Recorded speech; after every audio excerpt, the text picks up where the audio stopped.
What's up, everybody? It's John with John Sports Odds and Collectibles coming at you with a brand new video. How's everyone doing today in the YouTube universe? Look at all these long boxes. Holy smokes, folks. $1 boxes to my left and then alphabetized boxes to my right. I didn't go through all these boxes, but look at how many comic books are at this location that I went to. And some clean books, some dirty books, all kinds of cool books. There's some right there that are sitting on top of a box. I focus on my silver and bronze boxes, and we'll get into what I picked up right about now. All right, let's show you what I picked up. How about all those long boxes, though? It was incredible. Didn't have time to go through, any of them. I glanced at a few, but the whole left side of that little walkthrough, those were all dollar comics. They were all dollar comic books, but one side was just random, and then the other side of the row, and there were two rows, too. I didn't even film the second one. Those are all alphabetized. So they had a lot of stuff there. A lot of modern, some Copper Age, and some bronze probably thrown in there. And, I mean, maybe I should start looking in some of those boxes at some of these locations, and maybe I can find some Bronze Age books for $1. Always love the bronze. All right, so I did pick up 5 bronze and 1 modern signed book, which we'll get to at the end. Excuse me. This first one is one that I already have. And I showcased this on a standalone video that I did in Atlas Comics, and a quick history on this failed comic company, Atlas Comics. I'll put a link down below in the description to it. Check it out if you haven't seen it. And Phoenix #1 was one of the issues that I featured. And I saw this again, and I'm like, yeah, this is a pretty good copy. Almost as good as the one that I already have. So I'm going to grab it, pick it up, of course. Any #1. Even if I have it, I'll usually grab them. Keys, same thing. So there's Phoenix. We don't need to really talk about that one too much, but I'll put the link down below to the video that I did on Atlas Comics. Okay, here's a first Bronze Age one. Mystery in Space, issue 111. This is when it was revived. Now, Mystery in Space ran for 110 issues from 1951 to 1966. You should see an image popping up of Mystery in Space issue #1, which is a key. And that came out April, May of 1951, that image that you're seeing. So this ran for a long time and was a pretty successful comic series for DC. And then they revitalized it. A revival happened in 1980. So you had Len Wen did the editing on this particular issue. And you've got artist here, Joe Kubert, the iconic Joe Kubert. I love his artwork, and I have a bunch of his books, and we're not going to get into Joe. Maybe we should do a whole standalone video on him because, I mean, he's no longer with us. I believe he passed away in 2012, but, I mean, he was the man. There's so many big names in this kind of comic book world, artists in general. And we're going to get into this signed book at the end, which is a big name too. But I just love this. I just love this cover. And I don't know how this one went over my head. This came out in 1980. September 1980 is the publication date, December 10th, 1980. And I was collecting at this point, but I don't know. I must have just missed this run. It only ran for 7 issues. This revival of Mystery in Space, but there were a lot of people that worked on this this short revitalization, and this issue in particular has got some big names involved with it. So artists on this one: Jerry Serpe, Tatiana Wood, Joe Kubert, Dan Spiegel, Marshall Rogers, John Cannon, Jim Aparo, Steve Ditko, big name right there, another big name, Kurt Swan, Gaspar Saladino, another big name, Ben Oda, and John Costanza. Writers were Gerald Brown, Charlie Boatner, Tony Isabella, and Jack C. Harris. And Len Wein was the editor for this. So just an awesome book. And it was the first book that I pulled out of the silver bronze boxes at this location. And I said, "Self, what is Mystery in Space?" And I looked up my phone, I'm like, oh my gosh, how did I not know about this? And it's in really phenomenal condition. I mean, this is definitely a high grade book. I mean, it's got the 714 written on there. But the cover's awesome. You got the alien guys, you got the child hiding with his little pop gun there, and a couple little soldier guys, soldier dolls. You've got the Capitol just, burning and just destroyed. And the UFOs up in the corner. I mean, this is just awesome. In the infinite darkness, they are waiting. What else can I tell you about this? Let's talk about some prices. I think there's 5 stories in this issue. I don't have that information in front of me right here, like I usually do. But let's go over pricing real quick, and then we've got a lot of stuff to talk about. So let's get this one done on the pricing. We'll go on to the next book. But 9.8, $206, a 9, 2, 52, an 8, 32, a 6, $20, a 4, $2.20, and then ungraded on average $9.27. I paid $3 for this. So I think this is a great pickup. White pages, nice clean back on this one. It'll need a minimal clean and press. And I'll probably, I don't know, maybe keep this one, maybe send it in to get graded when that time comes. Who knows? But just an awesome book, and I'm glad I found this one. They had issue number 112 too, but the condition wasn't as good. So I thought, let me just pick up this one because it's the first revival of this run, and will be a good one to add to the collection. Okay, on to the next one. Next one, a Marvel 2-in-1. These Marvel 2-in-1s are growing on me. I thought they were reprints originally, but they're not. And I don't believe any of this. I think they're just separate stories here. But Marvel 2-in-1 issue number 18 presents The Thing and the Scarecrow. Now, the Scarecrow, in all my years of collecting and getting back into this the last few years, I didn't even know about this character. And he's been in some, made some appearances. There's history on the Scarecrow here. And at first when I saw this issue, I thought that was the Human Torch right there, but it's not. It's a demon servant of Kalamai, Kalamai, who is the antagonist in this story. The title is Dark Demon Knight. Gotta love the titles. Gotta love them. Release date on this one, May 4th, 1976. Cover dates, August 1976.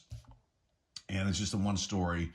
You had Ron Wilson did the cover on this one. And then other artists involved with this are Hugh Paley, Ron Wilson did the cover, Dan Crespi, John Costanza, and then Ray Holloway.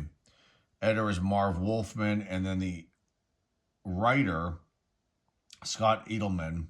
And then that's all I've got here. So, not a key or anything like that, but Bronze Age book, 9.8, $175, 9, 245, an 8, 26, a 6, 14, a 4, $5, ungraded, $3 to $4. I paid $3 for this, but it's a pretty nice copy. Nice clean back, cover's pretty clean. Maybe just a little bit of, there might be something going on down here. These go in the press and the clean and press box, and then I decide what I'm going to do with them. But, I love the Thing because of Fantastic Four and Scarecrow. It's an awesome cover. There's also like a 30-cent version, which is actually very valuable. Let me see if I have information on that here. And there's also a UK version. There's no information on the 30-center, but ungraded goes for about $17. And then the UK version is about the same value of the as this one. But that also had, no, that is 10 pence, 10 pence. Is that the P, 10, and the P, it's not a pound, it's a pence. Anyway, so there's those. There's 3 different versions of that issue, number 18 of Marvel 2-in-1. And next one, a really cool release, Omega the Unknown, issue number 2. This one just totally caught me because of the Hulk. And let's talk about Omega the Unknown. Again, another title that just went over my head as a youngster, as a 7, 8-year-old kid who was starting to collect at this time, collect comic books that is, and I missed this one. But it was a short-lived series, so maybe there was a reason I didn't know anything about this. But Omega the Unknown was published in 1976 to 1977. and it ran for 10 issues and then was canceled due to low sales. But it's like a cult classic, Omega the Unknown. And let's just see the base of the premise of this release, this title. It says here, unlike many other superhero titles, the main focus of Omega the Unknown is not the superpowered person in an iconic costume and cape. Instead, the story largely deals with the unusually mature 12-year-old boy named James Michael Starling. Through the 10-issue run of the original comic book series, it is made clear that there is a connection between the iconic, I don't know if I'm saying that, I've never seen that word. Oh, no. Yeah. Oh, laconic, excuse me, superhero Omega and the strangely analytic child, James Michael, with most issues adding to the mysterious nature of their relationship. Interesting stuff here, I must say. So they had issue number 3 and 4, but they were not in. This is in pretty damn good shape. This issue number 2, and so I picked it up. If I see issues 1 and 2 of something, I'm going to pick them up. You know that from watching these videos. Alrighty, so let's just talk about this one a little bit. Richard Buckler did the cover on this one. Release date February 17, 1976. So 7 days after my birthday. So I would have been 7 years old when this came out. Cover dates are May 1976. It's got a first appearance of Gramps in here. I love it. Gramps. And what else can I say here? Electro is the antagonist of this issue. You got the Hulk showing up here. And just an awesome cover. Artist Phil Rachelson, Richard Buckler did the cover, Jim Mooney, Dan Crespi, Gaspar Saladino, Irving Watanabe. Writer Mary Skeens, it's Skrenes. Skinris, I'm not sure. Steve Gerber. Marv Wolfman again on the editor on this one. Pretty awesome copy of this Omega the Unknown number 2. 9/8, $108, 9/2, $44. An 8, $30, a 6, $15, a 4, $6, and ungraded $3 to $4. This is $3. I'd say it was worth picking up. Really nice copy. Let's go on to the next one. All right, the last one before we get to the sign book. You guys know how much I love Jack Kirby's artwork. And this is Kamandi, The Last Boy on Earth, issue number 17. It is in pretty good shape. It's hard to, I mean, you can find these, this release in general, in great condition copies, but you're going to pay for them.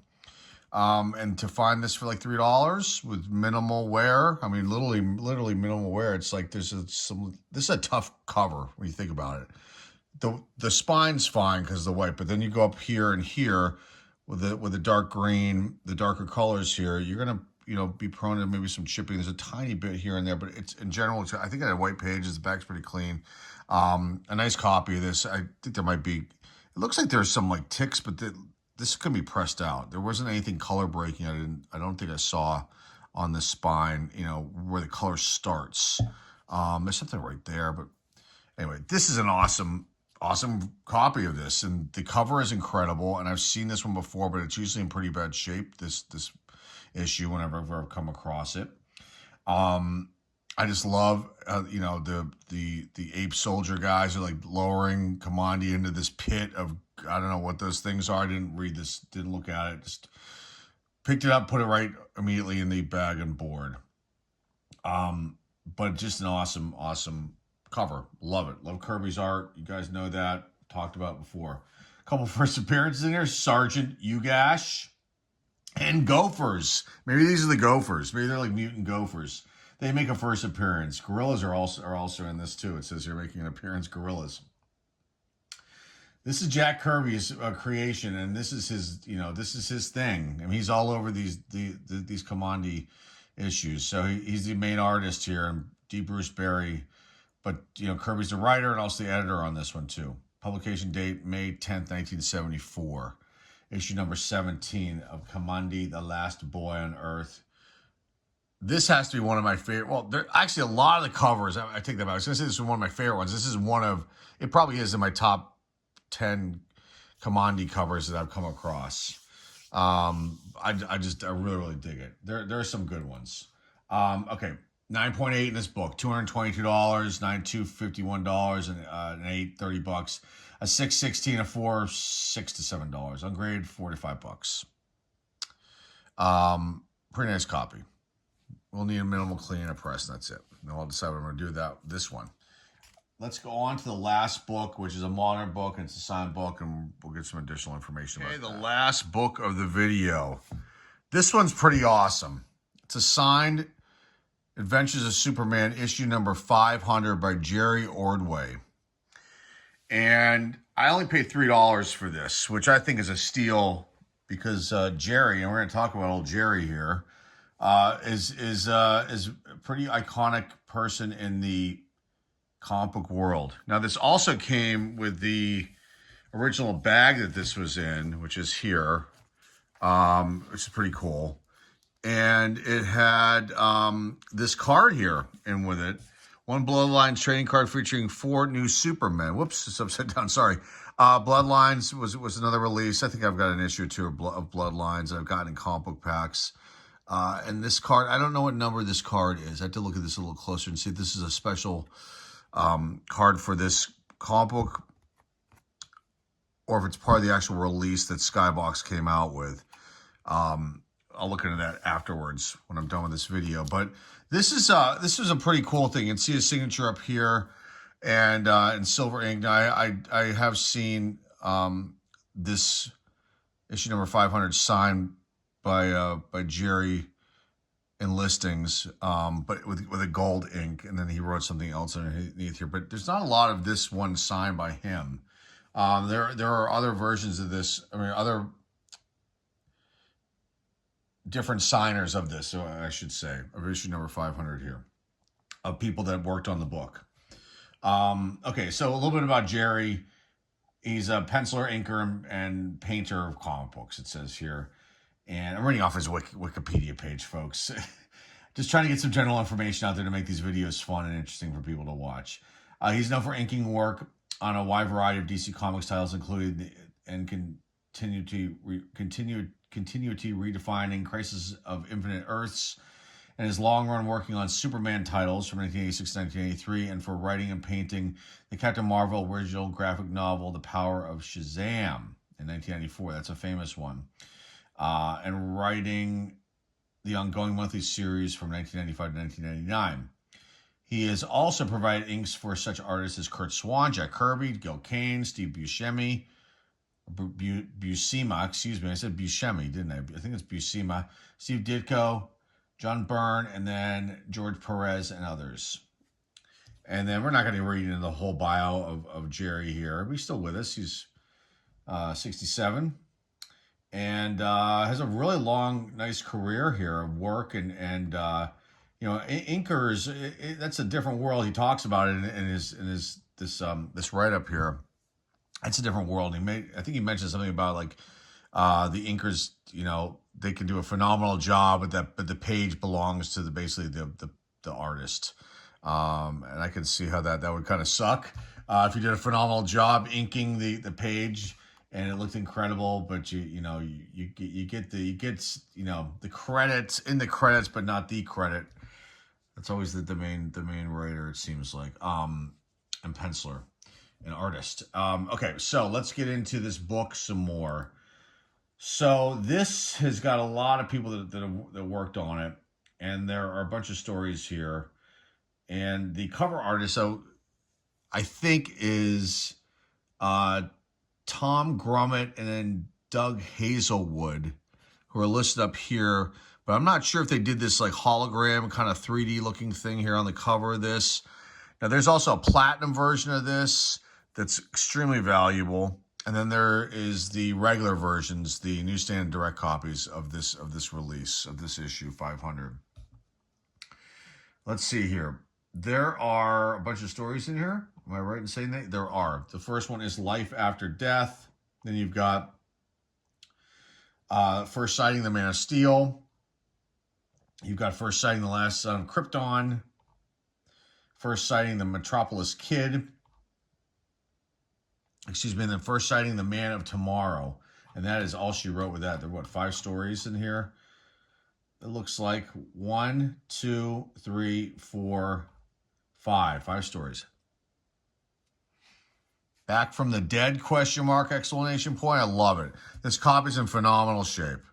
I'd say a 9.4. Maybe I'll squeeze out a 9.6.